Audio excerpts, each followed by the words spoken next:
Argonautic expedition, or the quest for the Golden Fleece, is nothing short of an epic. A tale of heroes and monsters, of impossible odds, magic, fantastic creatures, an adventure in which even the gods themselves took part in. It can truly be said that the Argonauts, great heroes as they were, are worthy of the great epics of Eastern or Northern literature, parts of a tradition that resulted in modern masterpieces such as The Lord of the Rings.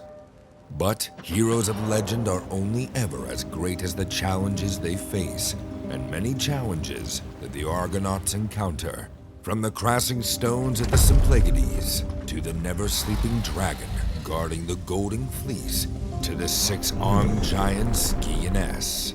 And all these challenges they conquered with the strength of their arms and the sharpness of their wit. But what awaited them was an enemy that could not be beaten by either. Part beautiful women and part birds, perched atop their rocky islands, the Sirens waited patiently for the doomed sailors to pass by in their ships. Then they sang and played their flute and lyre, with voices so sweet that sailors would abandon their thoughts of home and only think of listening to that soothing song forever.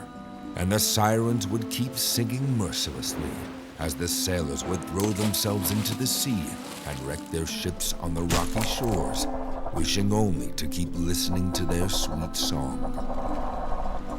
And thus, when the Argo passed by, the Sirens raised their voices in song, and the Argonauts forgot home and goal, turning the ship around, all but one.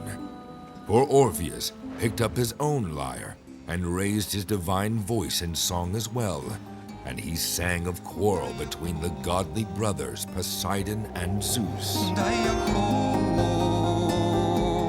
And so beautiful was his song, so sweet his voice, so masterful his playing, that it drowned out the voices of the Sirens, their own song now seemingly unskillful, their voices coarse in comparison. The flute fell from their lips, their lyre slipped from their fingers as Orpheus played and sang, and free from their spell thanks to his music, the Argonauts passed the island of the Sirens, who were destined to die and turn to rocks if they were ever bested in song. And so, godly Orpheus proved his mastery, saving his ship and crew, all but one who threw himself into the sea before Orpheus could pick up his lyre. But the gods took pity on him, it is said, and carried him away to safety in Aphrodite's embrace. But this is a story that we will recount another time.